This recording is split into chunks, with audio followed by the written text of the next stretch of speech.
اللہ تمہیں معاف کرے، تم نے پیشتر اس کے کہ تم پر وہ لوگ بھی ظاہر ہو جاتے جو سچے ہیں، اور وہ بھی تمہیں معلوم ہو جاتے جو جھوٹے ہیں، ان کو اجازت کیوں دی؟ جو لوگ اللہ پر اور روز آخر پر ایمان رکھتے ہیں وہ تو تم سے اجازت نہیں مانگتے کہ پیچھے رہ جائیں، بلکہ چاہتے ہیں کہ اپنے مال اور جان سے جہاد کریں، اور اللہ پرہیزگاروں سے واقف ہے۔ اجازت وہی لوگ مانگتے ہیں جو اللہ پر اور روز آخر پر ایمان نہیں رکھتے اور ان کے دل شک میں پڑے ہوئے ہیں، سو وہ اپنے شک میں ڈاواں ڈول ہو رہی ہیں، اور اگر وہ نکلنے کا ارادہ کرتے تو اس کے لیے سامان تیار کرتے، لیکن اللہ نے ان کا اٹھنا اور نکلنا پسند ہی نہ کیا تو ان کو ہلنے جلنے ہی نہ دیا، اور ان سے کہہ دیا گیا کہ جہاں معذور بیٹھے ہیں تم بھی ان کے ساتھ بیٹھے رہو۔ اگر وہ تم میں شامل ہو کر نکل بھی کھڑے ہوتے تو تمہارے درمیان شرارت کرتے اور تم میں فساد ڈلوانے کی غرض سے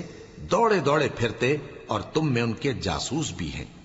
اور اللہ ظالموں کو خوب جانتا ہے۔ یہ پہلے بھی طالب فساد رہے ہیں اور بہت سی باتوں میں تمہارے لیے الٹ پھیر کرتے رہے ہیں، یہاں تک کہ حق آ پہنچا اور اللہ کا حکم غالب ہوا،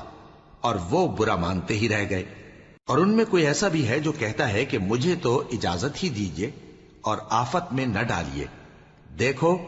یہ آفت میں پڑ گئے ہیں اور دوزخ سب کافروں کو گھیرے ہوئے ہے۔ اے پیغمبر، اگر تم کو آسائش حاصل ہوتی ہے تو ان کو بری لگتی ہے، اور اگر تم پر کوئی مشکل آ پڑتی ہے تو کہتے ہیں کہ ہم نے اپنا کام پہلے ہی درست کر لیا تھا، اور خوشیاں مناتے لوٹ جاتی ہیں۔ کہہ دو کہ ہم کو کوئی مصیبت نہیں پہنچ سکتی بجز اس کے جو اللہ نے ہمارے لیے لکھ دی ہو،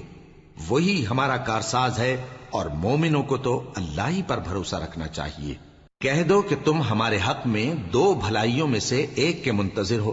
اور ہم تمہارے حق میں اس بات کے منتظر ہیں کہ اللہ یا تو اپنے پاس سے تم پر کوئی عذاب نازل کرے یا ہمارے ہاتھوں سے تمہیں عذاب دلوائے، سو تم بھی انتظار کرو، ہم بھی تمہارے ساتھ انتظار کرتے ہیں۔ کہہ دو کہ تم مال خوشی سے خرچ کرو یا ناخوشی سے، تم سے ہرگز قبول نہیں کیا جائے گا، تم نافرمان لوگ ہو،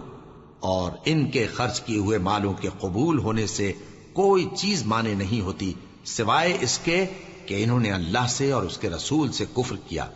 اور نماز کو آتے ہیں تو سست و کاہل ہو کر، اور خرچ کرتے ہیں تو ناخوشی سے، بس تم ان کے مال اور اولاد سے تعجب نہ کرنا۔ اللہ چاہتا ہے کہ ان چیزوں سے دنیا کی زندگی میں ان کو عذاب دے، اور جب ان کی جان نکلے تو اس وقت بھی یہ کافر ہی ہوں، اور اللہ کی قسمیں کھاتے ہیں کہ وہ تمہیں میں سے ہیں، حالانکہ وہ تم میں سے نہیں ہیں۔ اصل یہ ہے کہ وہ ڈرپوک لوگ ہیں۔ اگر ان کو کوئی بچاؤ کی جگہ جیسے قلعہ یا غار یا زمین کے اندر گھسنے کی جگہ مل جائے